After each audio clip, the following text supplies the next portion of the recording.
How are we doing, folks? A very good morning to you. I've come to try and start the story of this harrowing story of Ruth Osborne and her husband, who were accused of witchcraft by a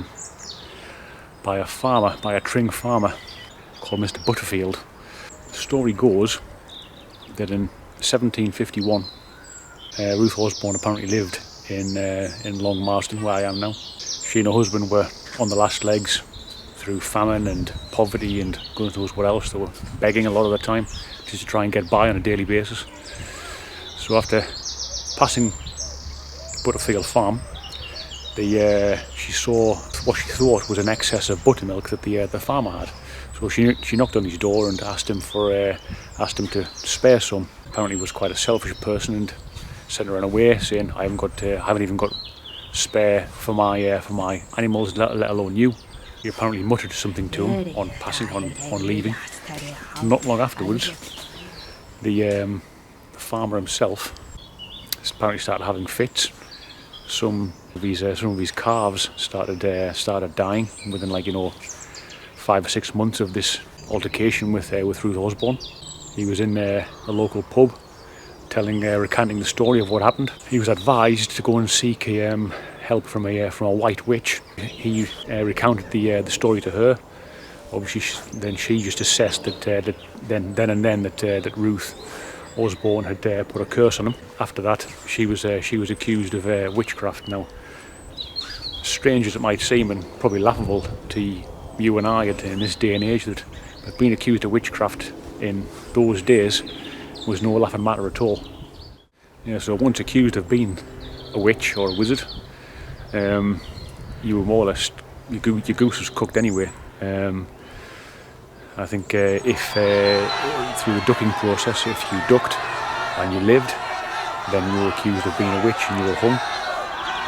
If you were ducked and died, then fair enough, you were a witch and you died anyway.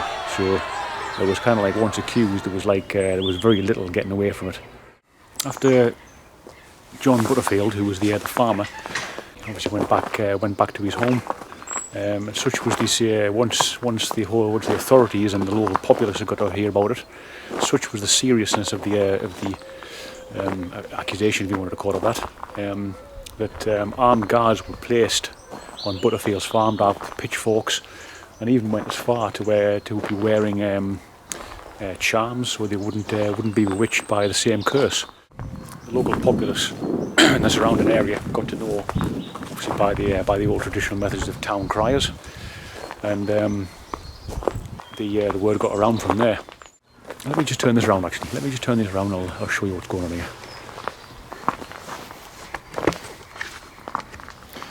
So this fantastic little, what's left of the tower, is here in Long Marsden. It's a lovely little village, to be fair. You can't get in there. The door is barred. Unfortunately, but there's probably not a great deal to see in it. But yeah, an ancient Saxon church, or a tower of a church. Actually reminds me nothing too dissimilar to, although I think to Cold Christmas Church. You can see there where that blocked in window there. I'd imagine that's a blocked in window. There we are. Sun's rising there. So yeah, that probably would have been the window. The sun's just there. Obviously it's about 11 o'clock in the morning, so that's actually starting to come round now. It would have been rising a bit further over to that direction. So they always want the sun to rise through the window of the church. So at least this church was facing the right direction for the devil worship and malarkey. Obviously, this what's left of this church site is on a very, very small plot.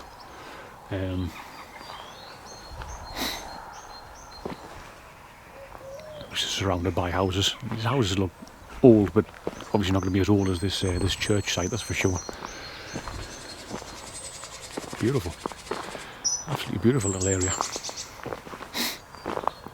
There's even got a couple of graves here, which will, well, I don't know if these are actually just gravestones that have been placed here.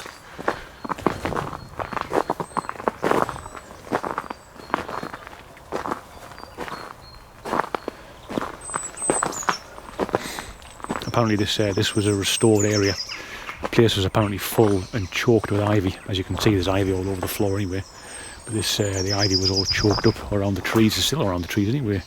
And as usual, as I said in the my last video, you've got yew trees here. Very typical of a churchyard to have yew trees here, and holly as well as another good one for churches. So there's 3 gravestones here. Again, I don't know if these are actually original sighted gravestones, but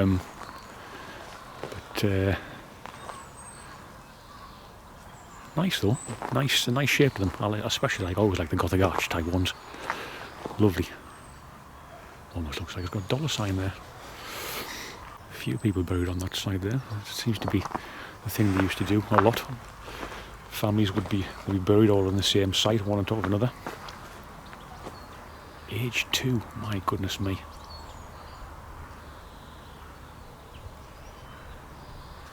Awful. 1847, 1848.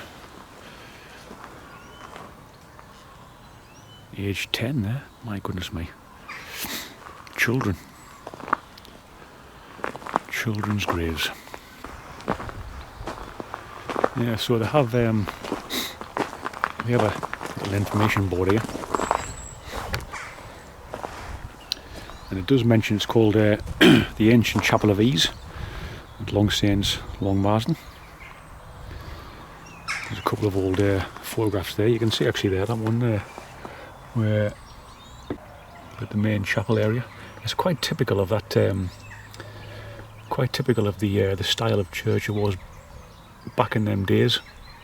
I mean, the Saxon period is like 1,000 years old and less, or should I say more.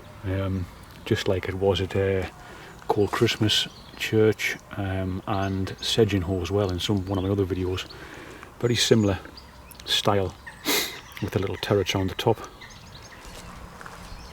And here it mentions about the Witchcraft, the Ruth Osborne story. Yeah, the site of the pond has always been in debate, and there actually is. I've gone through a few and found a lot of websites to actually and forums to actually find out where the site of the ducking was on which pond, because it could be a pond that's actually entirely dried up by now. But I have a theory that it could be the one down at Wealdstone. And I'm going to explore that a bit later on in the story. But it says here that the site of the pond and this dreadful act of these 2 people is said to be on the village green by the war memorial as depicted in the above woodcut. And that is a picture I have seen a lot on the internet. I'm going to do this over over a few days, 2, 3, maybe even 4 days, because obviously we're in lockdown here, so I can't really spend all day outside doing these things, even though I'm by myself. But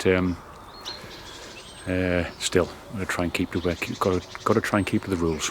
We'll continue the story back down in Tring, my hometown, as that way the next part of the story seems to lead us to, as Ruth and her husband had fled down to Tring, away from Long Marsden, and come under the protection from a local parish commissioner, who also ran the workhouse.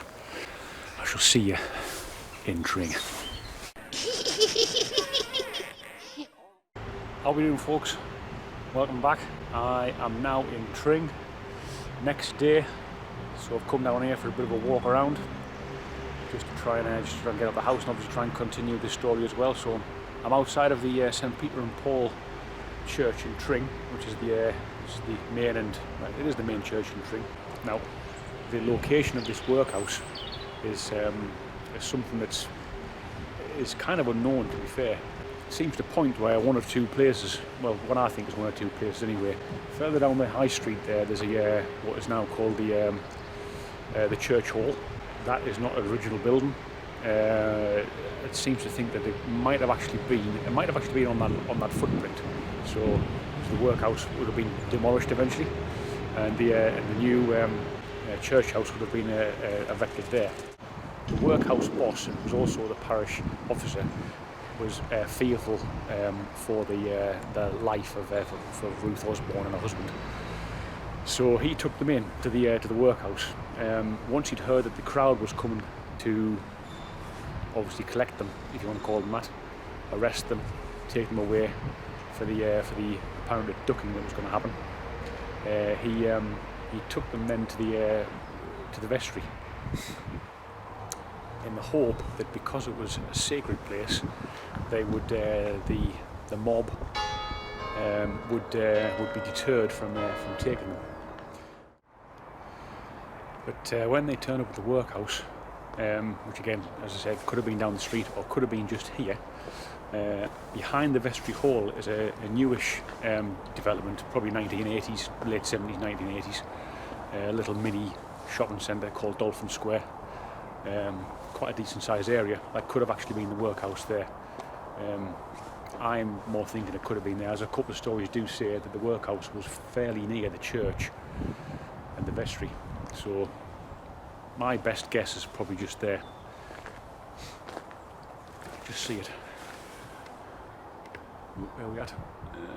There. That is the beginning of Dolphin Square, just there. That is the vestry hall. Hello. That's the vestry hall, and obviously here is the church. The church was here when I've seen I'll stick a photograph up there with a screenshot of some kind. But the church was here, depicted in the story itself. So obviously paths have changed and what have you. So, but yeah, the church was here and has been for many centuries. So from when the mob turned up at the workhouse, obviously the workhouse boss or parish commissioner had already moved them to the vestry. The mob came in, wouldn't take the parish commissioner's word for it that they weren't here, so they decided to start ransacking the whole workhouse. And once they couldn't, they even went into the salt box to actually try and see if they'd been hiding in the salt box, if the salt box was used to preserve food and such like that. So they thought they might have been even hiding in there, and they told the workhouse boss that if he didn't help them find them, that he would start pulling down. They would start pulling down their workhouse. He said that he wouldn't help them, so they even demolished apparently one side of the workhouse. Obviously, as I said before, this mob was like 4,000 or 5,000 strong. So the story goes. He eventually told them after start pulling down the house itself, the workhouse, that they were actually held up in the church. He just couldn't take any more because he was going to get probably strung up himself by the mob. So he gave them up. They were taken from the church, from the vestry. They were bound, hands to toes, wrapped in sheets so they couldn't actually wrapped tight in sheets so they couldn't actually struggle to get away. Put on a long pole, so they're obviously hanging as you would do, probably like a koala from a flaming tree. And then they were taken from the church out onto what would have been the high street, I suppose, past the what is now the Robin Hood pub in the corner, and then straight up Brook Street. It takes them up to Wealdstone, where the ducking actually happened, or what I think happened. Again, there's a couple of different stories about where the pond actually is. Personally, I think it was the one at Wealdstone Green, or Wealdstone. It's the only one, when you look back at even some of the old maps that I've looked at, it's the only body of water that's still there. There are some other bodies of water that's still there, but you look at the maps and they're no longer there. So that is the only body of water that has an outlet running away from it. It's only a small pond. They said it was only a small pond in the story, up to about 5 foot deep, and that's where we'll take the story to next. A terrible tale, and it's not finished yet because there is a bit of a savage ending as well. So the next part of the story will continue up at Wealdstone, and then there'll be a final part of the story that I'm going to try and do from Gubblecourt, but I'm not going to that one yet. That'll be later. See ya in a bit.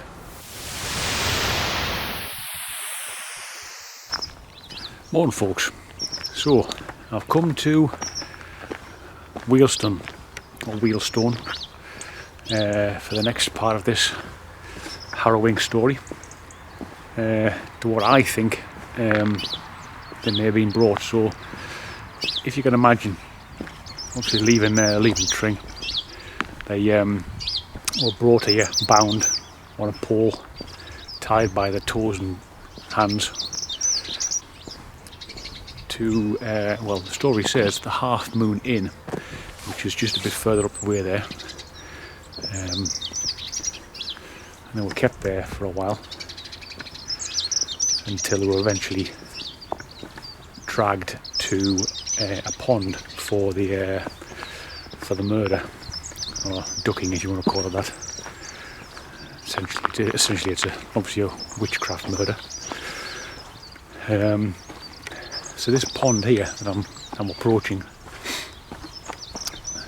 I actually think it was this one, to be fair. There is evidence of it happening at Long Marsden. Obviously at the top of the video where you saw the church, where it was the little tower. It's mentioned on the sign there. It mentions somewhere else as well in Gubblecourt, a body of water in Gubblecourt, and it also mentions this place as well. But there's this pond here, if you can see it. Has a body of water, has an outlet that runs that way as well. So you've got a farm here as well. I mean, obviously this is frozen at the moment as well. You can see that. It is absolutely freezing at the moment. Though it's been very, very cold here in the UK at the moment. Well, maybe not as cold as some places, but cold enough for here. And about -5, -6 last night. Still about -2 at the moment. It's absolutely flaming brass monkeys. Brass monkeys. So, as you can imagine, in the surrounding area, if this is where it actually happened, 4,000 or 5,000 people haranguing in the area. There was a couple of ringleaders. One, Thomas Colley,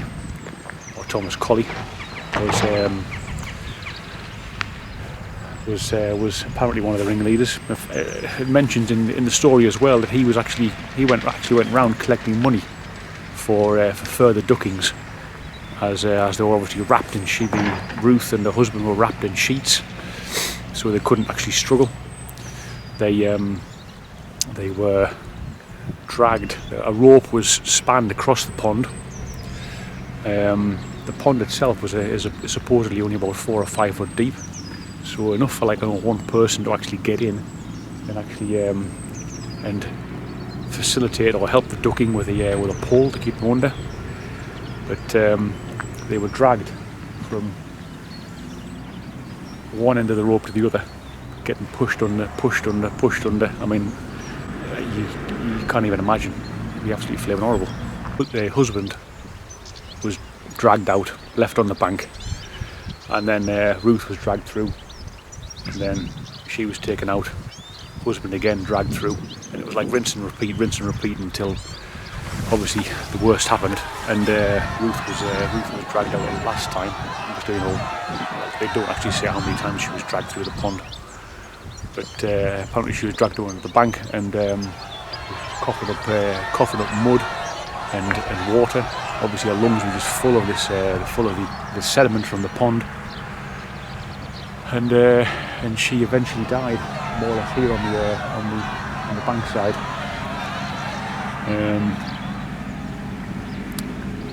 Horrible story, to be fair, but obviously that's how serious being accused of witchcraft was back in those days.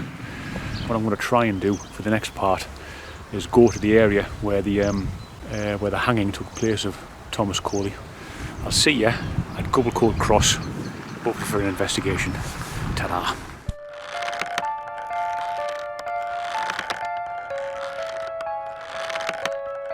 How are we doing, folks? So welcome back to the final part of this witchy tale.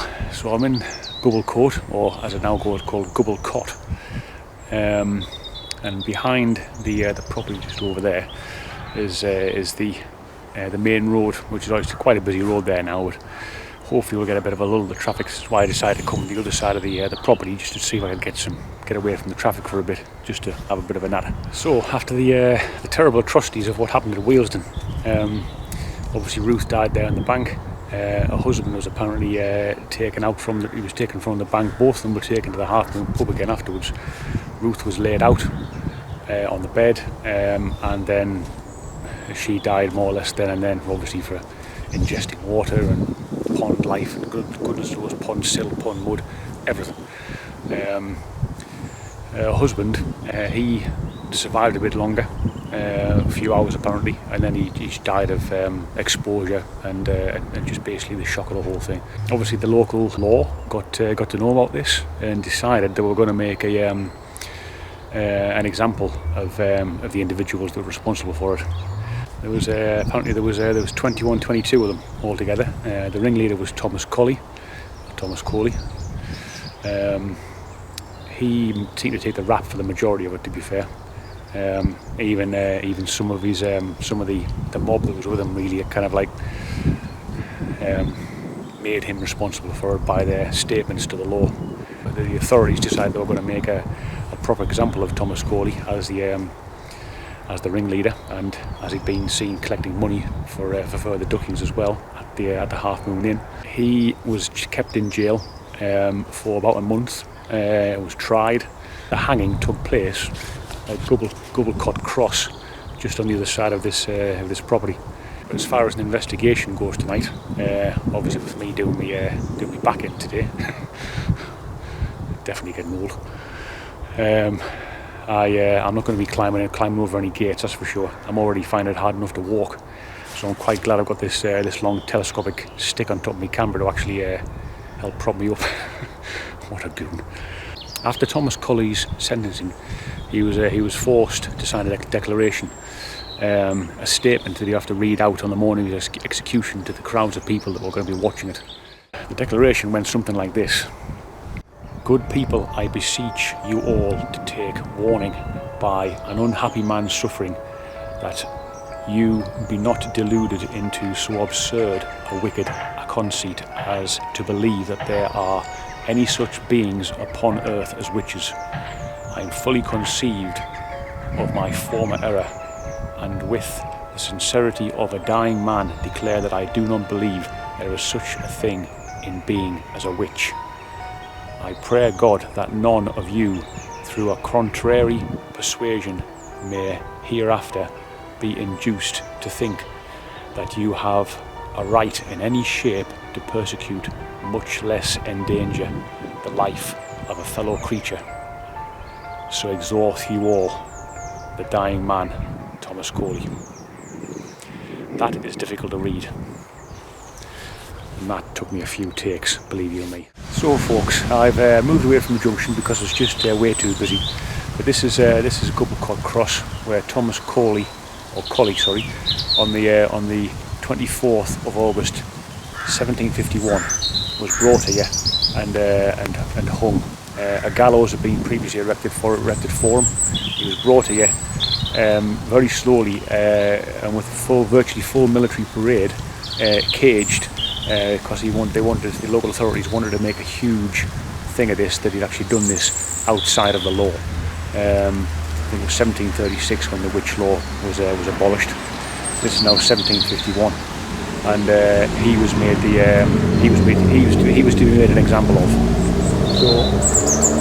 So on this junction, obviously there's no plaque there, and you don't expect there ever was one. But he was hung here in front of a crowd of people, and told to read out that statement that I was just reading there before. Once he was dead, he was then hung in an iron giblet, in chains on the same gallows for months afterwards, as a stark reminder for those that would ever even think about trying this again. The local folklore rumour is that the spirit of Thomas Colley took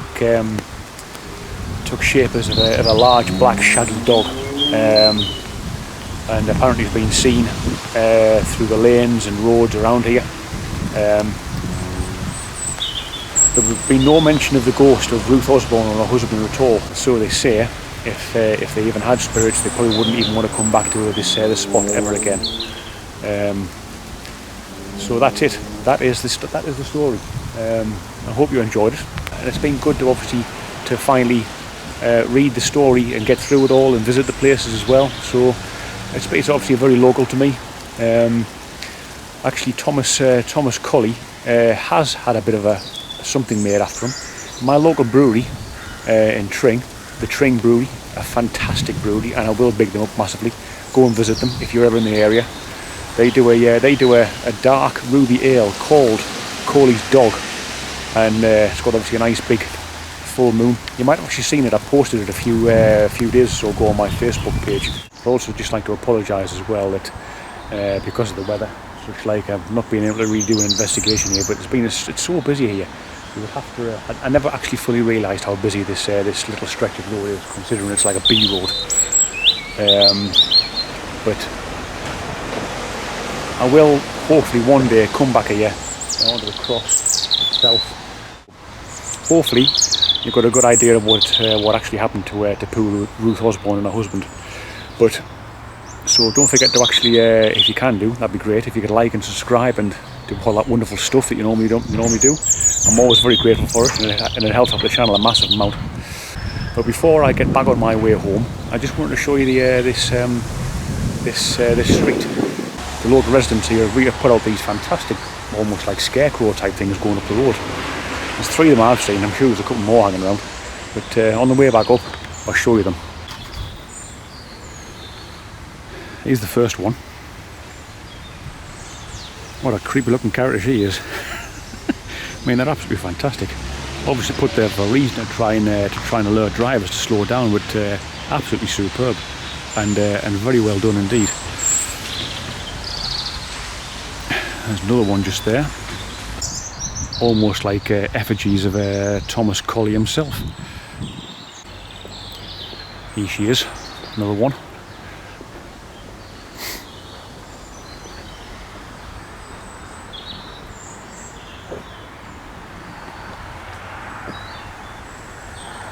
God, you almost think if this thing came alive at night. Have that in front of somebody's window when they wake up in the morning. My goodness me. There's a rude awakening.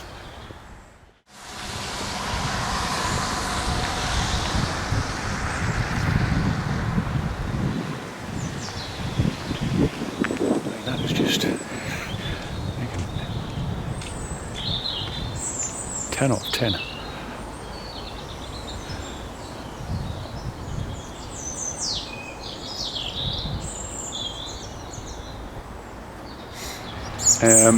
So thanks very much again.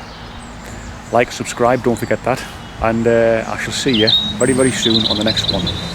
Ta-da.